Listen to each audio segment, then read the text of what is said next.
Kaka. Mavi respektine hype'ından versene. Herkese salam. Bu mənim ilk podkastımdır və Dostoyevski haqqında bu podkast olacaq. Bunun nə olduğunu bilməyənlər Google-dan balaca bir araşdırma edib tapa bilər. Ümumiyyətlə iş görərkən və ya harasa gedərkən, bir sözlə hər hansı bir məşğuliyyət edərkən əksər insanlar podkast dinləyir. Amma ən önəmlisi Dostoyevski haqqında məlumat almaq üçün bu podkastı dinləməyiniz daha yaxşı olar. Dostoyevski haqqında önəmli məlumatlara keçməzdən əvvəl həyatı ilə bağlı önəmli bir hekayə sizinlə bölüşmək istəyirəm. Digər problemləri azmış kimi özünü qorxunc dərəcədə maddi bir borcun içərisinə soxan Dostoyevskinin qabağına Stilovski adında bir yayımçı çıxır və Dostoyevskiyə bunları söyləyir. Bax, sənin bütün borclarını bağlayıram. Sənə 2 il yetəcək qədər pul verəcəyəm. Səndən bir qısa roman istəyirəm. Normal bir uzunluqda. O zamanlar normal uzunluq 150-200 səhifə arasında idi. Bu qısa romanı mənə bu sənədi imzaladıqdan tam 24 ay sonra verməyi qəbul edəcəksən. Və şayət bu əsəri mənə versən, hər hansı bir problem qarşına çıxmayacaq. Fəqət əgər romanı bir gün gec verəcək olsan, sənədin şərtlərinə görə indiyə qədər yayımlamış olduğun və gələcəkdə yayımlayacağım bütün əsərlərin haqqı mənim olacaq. Və Dostoyevski sənədi imzaladı. Yəqin ki, yüksək bir miqdarda pula ehtiyacı var idi ki, belə bir anlaşmaya ehtiyac duydu. Və sizcə nə oldu? Sizcə də Dostoyevski oturub hər əsər yazdı? Təbii ki, yox. Aradan 23 ay keçdi və bircə kəlmədə yazmamışdı. Bu çarəsizliyi xəyal etmək belə olmur. Həmin illərdə Stendhal adında bir fransız yazar var idi.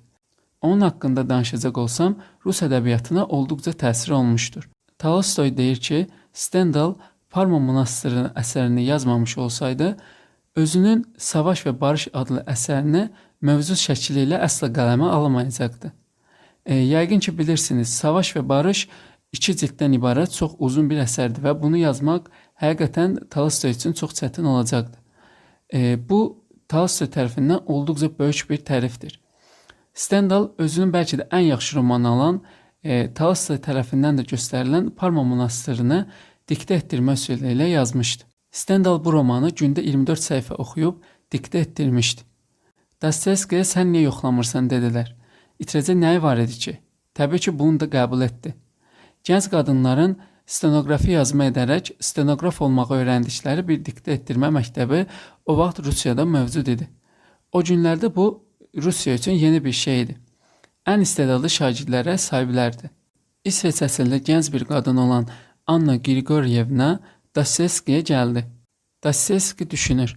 Nə edəcəyəm mən bu qadınla?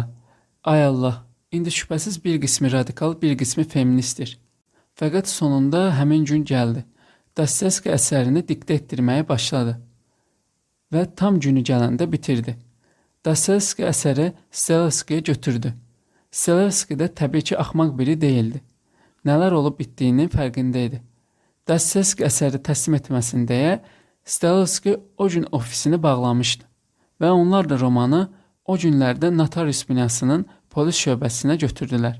Əsər təsdiq edildi. Tam günündə təslim edildiyi üçün hadisə məhkəməlik oldu və bunu Dostoyevski qazandı. Bir rus belə durumda sizə nə edər? Təbii ki, bir ziyafət verər. Bu adət o günlərdən bu yana balaca bir dəyişikliyə də hamımızın bildiyi kimi heç vaxt uğramayıb. Ziyafətdə bütün dostlar gəlir. Təbii ki, bol miqdarda vodka bu ziyarətdə mövcud idi. Və əlbəttə gənc stenoqraf Anna da ziyafətə dəvət edilmişdi. Dostoyevski ona belə dedi. Sənin tövsiyənə ehtiyacım var. Təbii ki, Dostoyevski, edə biləcəyim hər nə varsa. Məndən nə istəyə biləcəyinizi xəyal belə edə bilmərəm. Dostoyevski isə belə deyir. Mən bir roman yazmağa çalışıram. Romanımda qorxunc bir xarakter var. Bu xarakter həbsxanaya düşmüş, xasiyyəti pis, insanlara özünü düşman edir və özündən çox gənc bir qadına aşiq olur. Səncə bir evlənmə təklifi qələmə alacaq olsa, həqiqi olarmı? Qadın belə cavab verir. Evlənmə təklifinizi qəbul edirəm. Bu hekayədən illər öncə Dostoyevski özü üçün heç bir mənası olmayan bir həyata başlamışdı. Bilyarda maraq salmışdı və həmişə uduzurdu. Ümumiyyətlə həyatı boyunca Dostoyevski həmişə avara həyatı keçirib. Bu qəribə davranışlarına qarşılıq həyatını başdan-başa dəyişdirəcək hadisə yaxınlaşırdı. Ədəbiyyatla maraqlanmağa başlamışdı və işə Balzac'ın bir kitabını Ruscaya çevirməklə başladı. Ordudakı həyatdan da artıq sıxılmışdı. Böyük qardaşına 1843-cü ildə yazdığı məktubda əsgərliyə kartofa nifrət etdiyim qədər nifrət edirəm deyə yazmışdı. Ertəsi ildə daha çox dözə bilməyərək istifa verdi. Qərarını qardaşına məktubla xəbər verərək belə deyirdi. Heç peşman deyiləm, bir ümidim var. Romanımı bitirmək üzrəyəm. Orijinal bir əsər olacaq. Dostoyevskinin ədəbiyyata maraq salmasının əsas səbəbi isə atasının işlədiyi xəstəxanadan olan xəstələr ilə vaxt keçirməyi və onların hekayələrini dinləməyi çox sevirdi. İlk təhsilini isə Moskvada alıb. Anası vərəm xəstəliyi ucbatından öldüyü zaman sərt intizamı ilə tanınan Peterburg mühəndis məktəbinə göndərildi. Orada zamanını kitab oxuyaraq, düşüncələrə dalaraq ya da qardaşı Mikhail ilə söhbətləşərək keçirirdi. İndi isə biraz həyatı haqqında məlumat vermək istəyirəm. Dostoyevski, Mikhail və Mariyanın oğlu olaraq 11 noyabr 1821-ci ildə Moskvada doğulub. 6 uşaqlı ailənin ikinci uşağı idi. Dostoyevski uşaqlığını çox vaxt sərxoş bir ata və xəstə bir ana arasında keçirdib. Atası Mikhail hərbi cərrahlıqdan təqaüdə çıxdıqdan sonra Marinski xəstəxanasında yoxsullara xidmət etməyə başladı. Xəstəxana Moskvanın əvs yerlərindən birində yerləşirdi. Dostoyevski də bu xəstəxanada doğdu. Dostoyevski də bu xəstəxanada doğulmuşdu. Dostoyevskinin anası Mariya isə bir tacir qızı idi.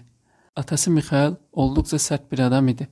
Ən böyük məşğuliyyəti isə içki və ailəsini möhkəm bir intizam altında idarə etmək idi. Böyük qız olduqları halda qızlarını tək başlarına küçəyə çıxmasına icazə vermirdi. 4 oğluna isə bir əsgər kimi davranırdı. Dostoyevski bəzən atasını öldürməyi belə düşünürdü. Atasının başqa bir xüsusiyyəti isə xəsisliyi idi. Vəziyyətinin yaxşı olmasına baxmayaraq, uşaqlarına 16-17 yaşına gələnə qədər cib xərcliyi belə verməmişdi. Anası Mariya və uşaqlar yaz aylarını Tula şəhərində keçirirdilər. Burada Dostoyevski atasına xidmət edən kəndlilərlə tanış oldu və onlara yaxından bağlandı. Bu təcrübə uşağın gələcəkdəki həyatı üzərində çox dərin təsir yaradacaqdı. Yəqin ki, Dostoyevskinin kitablarını oxuyan bu təsirləri görüb. Atasının 1839-cu ildəki ani ölümünü Dostoyevski hərbi məktəbdə öyrəndi. Arvadının ölümündən sonra özünü tamamilə içkiyə yönəldən Mikhail Dostoyevski isə artıq çalışa bilməz hala gəlmişdi. Atasının ölümünü Peterburqda xəbər alan Dostoyevski onun ölümünü istədiyi düşüncəsi səbəbilə depressiyaya girdi. Hamımızın bildiyi kimi Dostoyevskinin bir xəstəliyi də var idi və xəstəliyini həyatının bu mərhələsində keçirməyə başladı. Peterburg mühəndis məktəbindəki təhsilini müvəffəqiyyətlə bitirərək kiçik leytenant rütbəsi ilə Peterburqdakı istehkam müdirliyində vəzifəyə verildi. Ordudan ayrılandan sonra ədəbiyyata yönələn Dostoyevski ilk romanını yazmağa başladı. Dostoyevskinin ilk kitabı olan Bədbəxt İnsanlar romanı 1846-cı ildə nümayiş olundu. Dostoyevski romanını məşhur bir ədəbiyyat jurnalında yayınlamaya ümid etmişdi. Lakin aradan bir il keçdiyi halda jurnal romanında əhəmiyyətli dəyişiklik etmədikcə əsərini nəşr etməyi rədd etməyə davam etdirdi.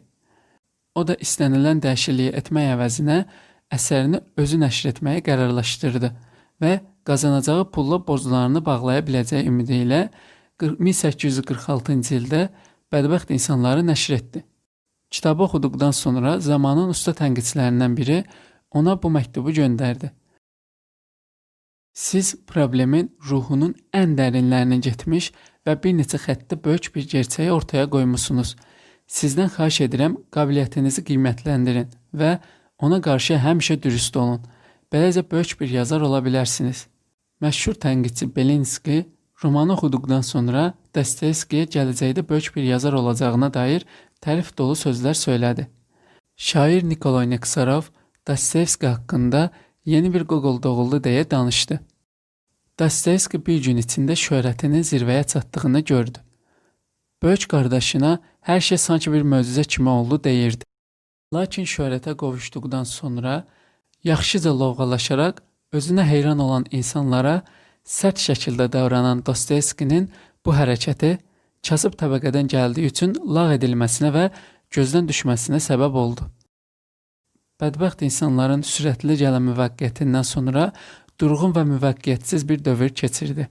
Hərəkətləri üzündən tənha qalan yazarın borcları başına dərd oldu. Bu səbəbdən də yazmağa kafi zaman ayıra bilməz olmuşdu. İlk uğrunu təkrar tuta bilməyəcəkmiş kimi görünürdü. Ədəbiyyat dünyasının isə özünə qarşı yuxarıdan aşağı baxan tutumu artaraq davam etməkdə idi. 1846-cı ildə oxşar əsəri nümayiş olundu. Yazısı bu romanda özünü ortadan qaldırmağa çalışan, bənzəri ilə davamlı qarşıdurma halında olan bir məmurun hekayəsini izah etdi. Bu romanda aldığı cüt şəxsiyyət fikrini daha sonra bəzi romanlarında istifadə etsə də, roman Belinski daxil heç bir tənqidçi tərəfindən bəyan edilmədi. Tənqidçilər romanı sıxıcı adlandırırdı. 1847-ci ildə Ev sahibəsi adlı əsəri nümayiş olundu. Dostoyevski bu əsəri ilə də gözlədiyi təriflərin əksinə tənqidlərlə qarşılandı.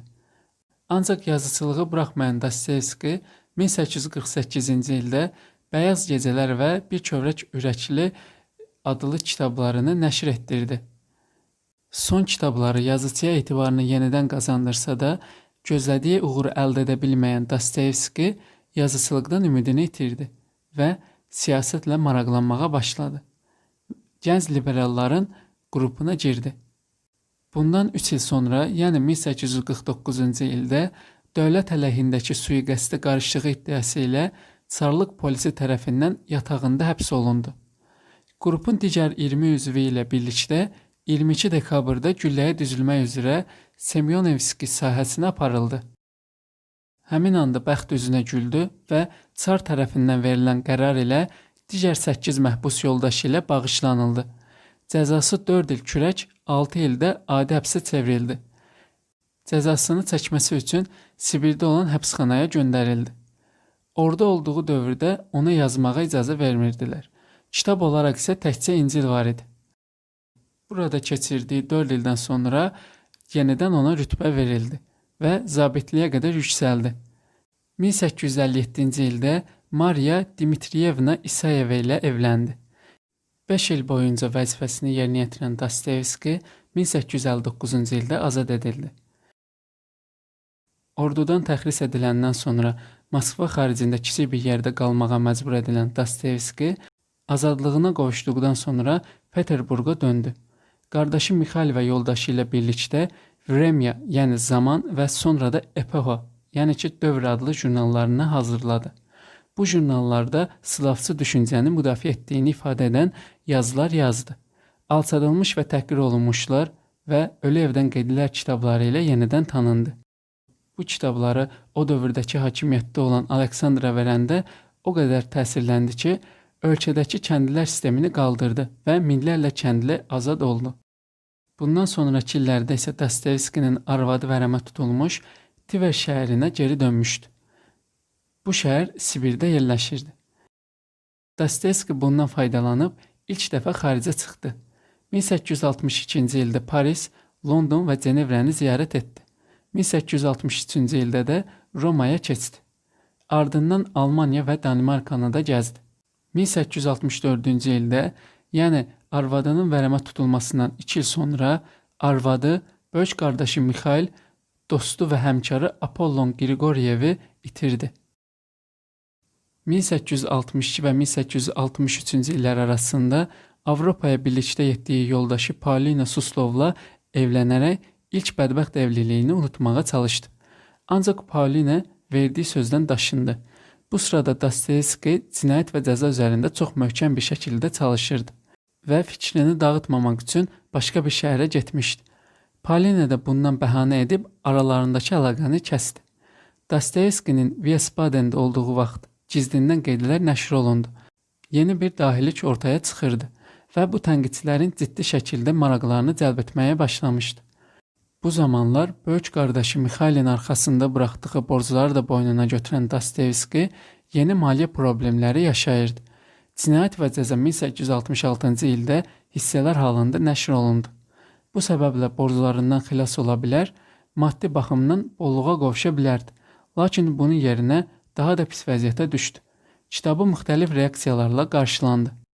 Dövrünün çox irəlisində yazan yazıçı heç cür tam olaraq başa düşülmürdü.